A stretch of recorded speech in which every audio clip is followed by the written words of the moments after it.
G'day guys, been doing some more work on these detectors, and I'm just starting to get blown away by the performance that can be obtained with a little bit of just changes to the circuitry. This is the one I showed, the 4500 I showed on the last video, and this has had some more work done on it. It hasn't had a lot, but it's had some more. I've made some very interesting discoveries. Now, these may be commercially sensitive, so what I've done, I've actually got it covered. You can see some black material sitting there at the front end on the input stage, and a what do you want to call it? A breadboard for circuit design sitting on top, upside down. So it just doesn't blow away because it's just light fluff. But I'll show you this. This is quite amazing, and you know, this is yeah, far in excess of the performance I have seen firsthand of even the newer detectors on very tiny gold. And like I say, I haven't even field tested this yet, so, and it does handle all sorts of hot rocks I throw at it, so maybe it's really good. Well, what we'll do, we'll turn it on for a start. That might help. So, and I'll turn it up as loud as I can. Now, what I have noticed too today, there was a lot less interference. Like the last couple of videos I've done, there was massive amounts of interference. And the TV's just gone on, I know that. So maybe the interference has come up a little bit, but it still sounds okay. So we'll get this up. Hopefully you can hear that. Oh, I'll aim the speaker over here as well. Nearly dropped the speakers are magnetic, and I nearly dropped. It picked up the tweezers there and nearly dropped it on the back of the amplifier circuit board. If you can see it there, I have got the cover off. I was doing some tweaks on the compression or companding on that one actually. That's got a compander in it, so we can alter between expansion and compression. Yeah, and while I'm using my phone, there's all these YouTube studio messages coming up from people in Russia, I think, or Ukraine. It's all written in that Cyrillic language, which I have to decode. So it shows you where the videos get to. Anyway, we're getting on to this. Okay. As you can see, it's alive and well. We'll touch the input there. Anyway, what we got again, 0.05. Just don't have much light on that, but you can see that little speck in there. So on the 0.05, actually, it's still there. I thought it fell out, or it's glued in. It's up the top there. It's under the glue at the end of my thumb there. So that's the 0.05 of a gram, and on the other end, I have 0.1 of a gram. So what we'll do with this, I will raise this up because this is rather spectacular. I'm going to loosen that one, and just there, and away we go. We'll go up. I'm doing this in 4K as well, at 60 frames per second frame rate, which is the fastest this thing does. So it'll make for a long upload, I think. Maybe even people viewing it might take a bit, but anyway, I'll get there on the coil. I think I'm probably a little bit high, no big deal. I will drop it a bit just so I can get level with the coil, just so we don't get any funny errors. But I want to keep it high on the ruler as well.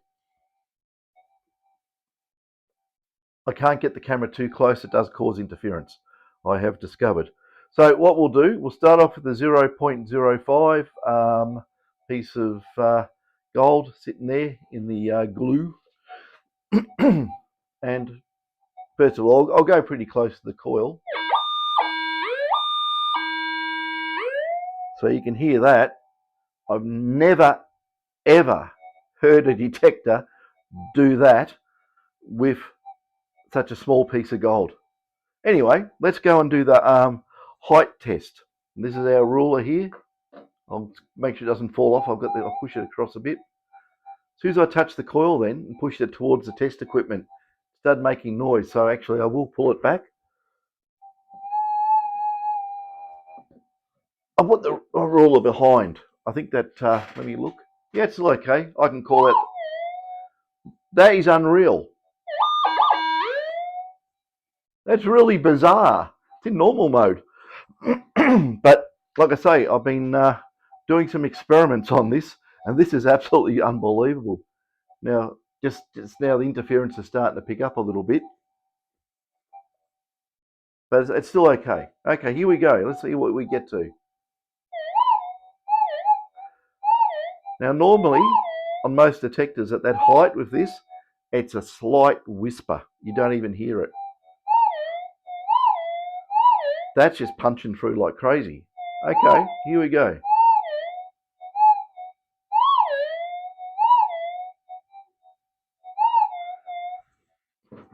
I'll stand up here and I'll do it. Like, I'll put that over there.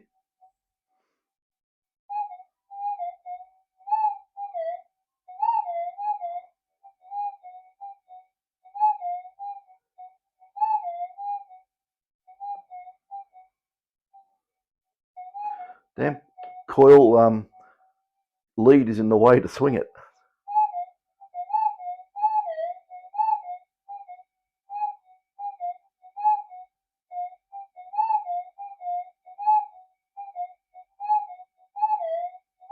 Actually, I'm pretty far away from the speaker, so I hope you could hear that. Well, what I'll do, I'll take this off, take this microphone off, and I'll put it near the speaker. And what I'll do, put that there. I'll try and move things around so I can actually do this without it looking dicky or something. But here we go, right? Now I can line up with that pretty easy.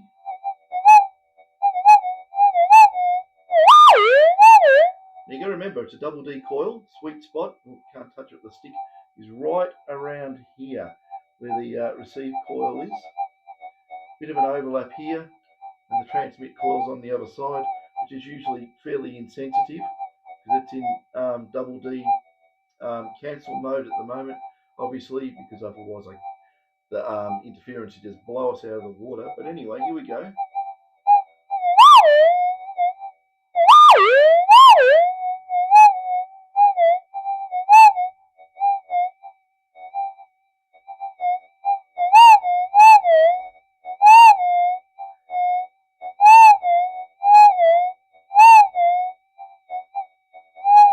Now, this is easy over 10 centimetres.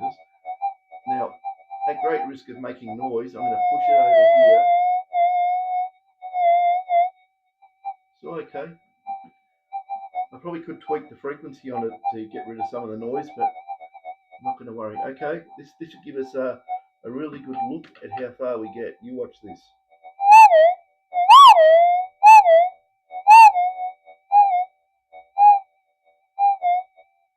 I'm 11, 12,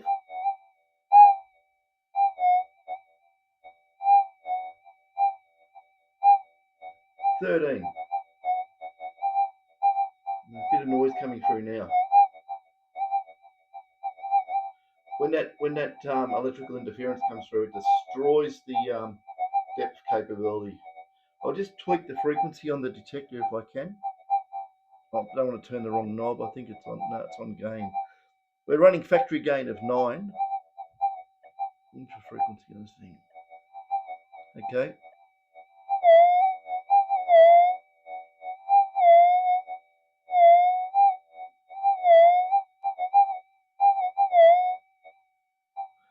That's pretty quiet there.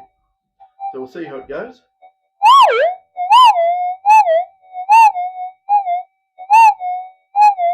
10, 11, 12, 13, just.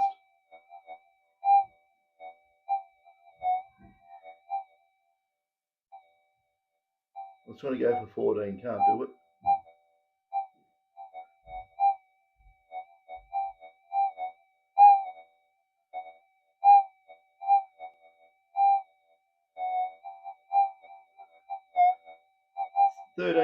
I would call that, if I was in a quiet environment, I would call that a detectable signal. And that is that little tiny speck sitting in there on a piece of wood. So imagine, right, going along 0.05 and you're detecting away. This is 11-inch double D, by the way. So, and then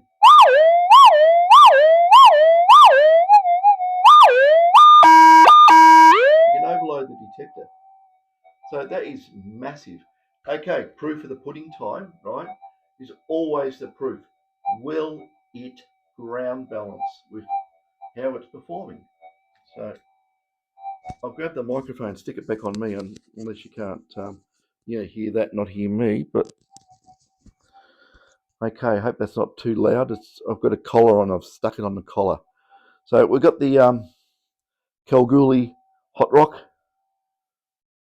the one the magnet sticks to, which the magnet sticks to everything else, of course. So that's a Kalgoorlie Hot Rock.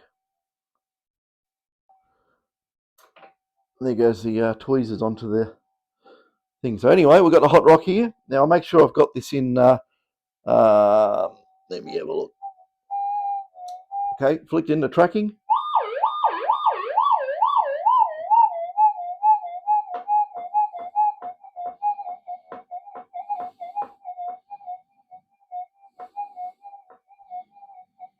I'll just give it one more flick, just to make it track the final a little bit out. Should do it.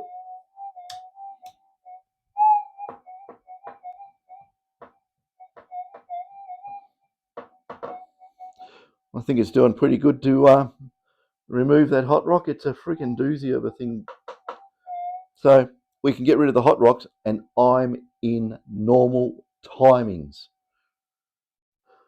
which is unbelievable. That's working better than anything I've ever seen. I'm not joking. That is freaking an absolute, I don't know what you want to call it. How about a ring? Got to remember to cancel.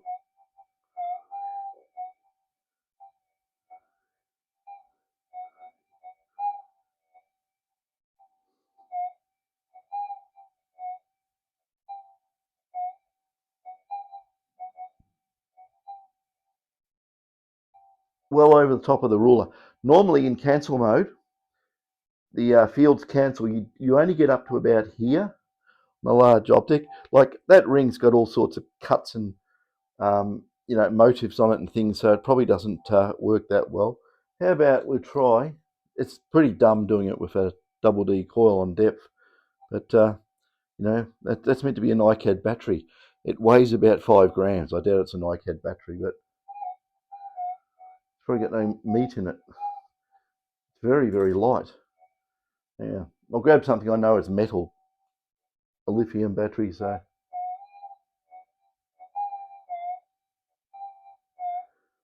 it's actually cancelling beautifully. Near field, it's working as it's meant to, but as we get further up, we're getting an equal distribution of the return signal, and the cancellation is working absolutely perfectly in that regard. If I flick this into mono, I don't know if I should do this, but I will. We'll flick this into mono. Okay, it's mono.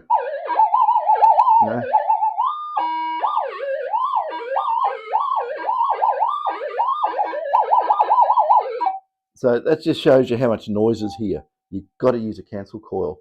So I'm absolutely amazed that it's so damn quiet, because usually in these detectors a little bit of imbalance anyway. Imbalance as the coil's not perfectly symmetrical, and also the electronics is not perfect perfectly symmetrical as well. So that is pretty good. How about we turn the gain right down? Let's go get the gain on this. Where are we? RX gain. Okay, I put the RX gain on 1, and I'll see if this behaves. Okay, I just put into double D mode for the fun of it. No, that's just right on the mains frequency. But with everything aligned up perfectly, it gets rid of it. I mean, that's ridiculously quiet now. I wonder if we can still get to 0.05 on a gain of 1. We'll try it.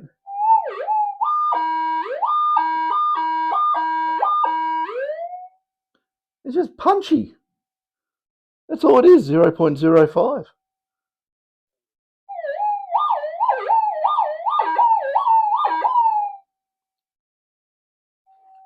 Don't know what's going on here. It's just ridiculously over the top. Hang on, let's go try and run in double D. Now, I'll just move this tripod out of the way. I want to try and run this in double D with the gain down, and I want to see if I can tune it off that horrible AC mains frequency. So, okay, 1 deep manual tuning. Okay, we'll see what happens anyway. I'll try it.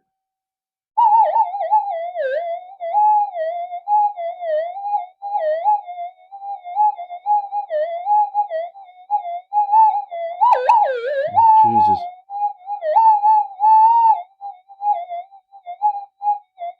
Okay, it's probably as quiet.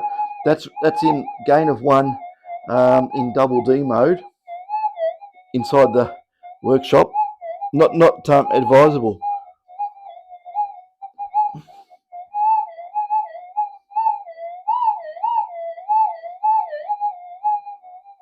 Oh, you probably can't see. I'm just doing some testing up in the air over the coil, up there somewhere.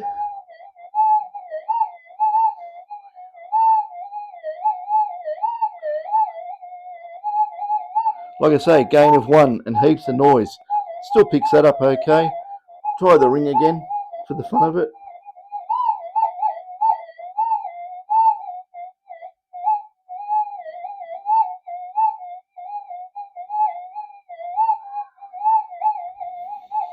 Yeah, too much noise. I don't really expect a lot out of a gain of 1, but anyway. But that small gold performance coming out of that is absolutely unbelievably fantastic. That is just blasting. So the trick is to get the noise out of the system. Get the noise out of the system everywhere, even on the supply rails, everything in these detectors. Do the inversion on the front end is another one that definitely picks up the performance.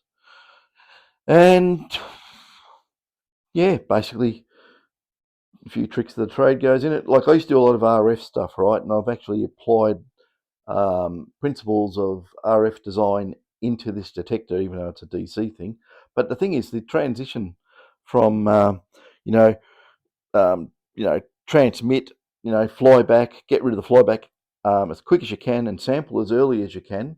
Not too early that you start picking up too much ground, because it will not ground balance. But it's a combination of things there, and when you get it all right, plus a few other little things, these things turn into super detectors. I'm just absolutely amazed how good it is. One thing I should test too, we'll do this. I'll put it back into, I'll crank it up. What I'll do, I'll just put it back into factory default settings, so everything just goes back to whatever it's meant to be.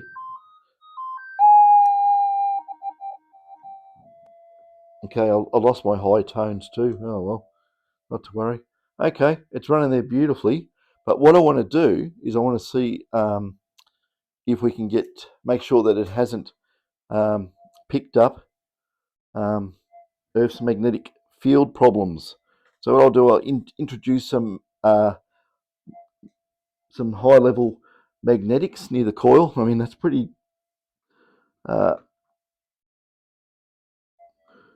gruesome amount of magnet there. So doesn't care less. If you have any imbalances in your detector, best way to check it, generate a fluctuating magnetic field near your coil, and if it sits there going whop whop all over the place, you know that you've got problems in your detector, especially the earlier ones with the trim pots. You can actually short out the connections and use a magnet or a stack of magnets like this, bounce it around near the coil and adjust the trim pots for minimum earth field, right? So I'm right near the coil. It's not even picking it up. I'm amazed. I mean, it's metal, of course, but I'm right near that. That'll be cutting a little bit of the winding and introducing a bit of AC into it because, or it's actually probably no, it's actually picking it up. But anyway, if you did, I've had the old SD2000s or that type of detector, and when it's got a problem, I can get this stack of magnets. I could be 5 feet away and do this, and the detector will sit there and go like this. A lot louder than that too. So yeah, I don't know what you think of that. I thought it was really good. I thought it was worthy of a video. To be honest, that just absolutely booms. So 0.05.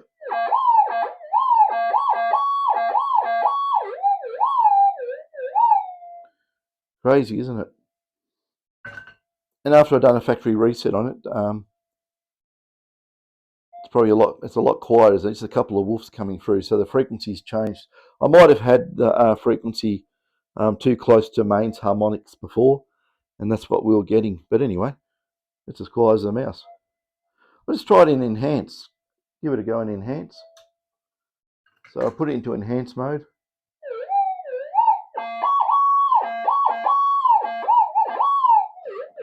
Very sensitive around this.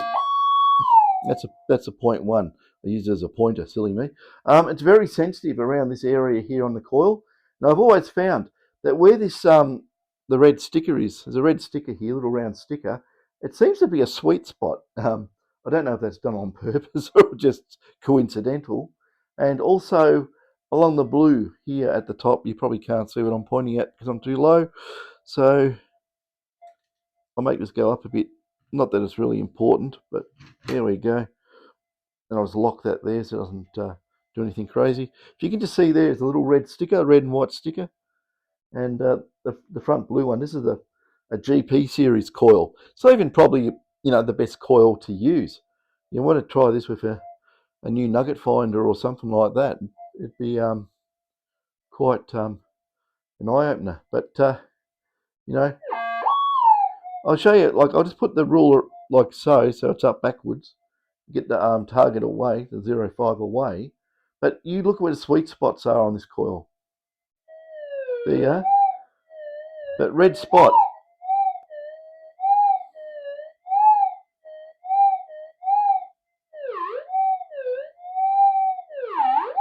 Of course, in the middle of the coil. I'm trying to move it very slow so I don't actually set it off. Also around here, there.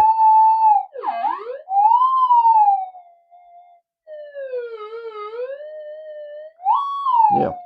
So around the front bit of this blue here with the double Ds and around there, it is absolutely very, very punchy. So yeah, quite good out in the field with a quiet environment, and it'd be quieter than how it's running at the moment out in the field because of the electrical impulses still coming through. That's a magnetic component. You can't do anything about it. It's going to be there. So there we go. Yeah. So that's that. Um, the old 45. This is a first. Hang on. I'll look at the number on this detector. It's got paint over it, of course.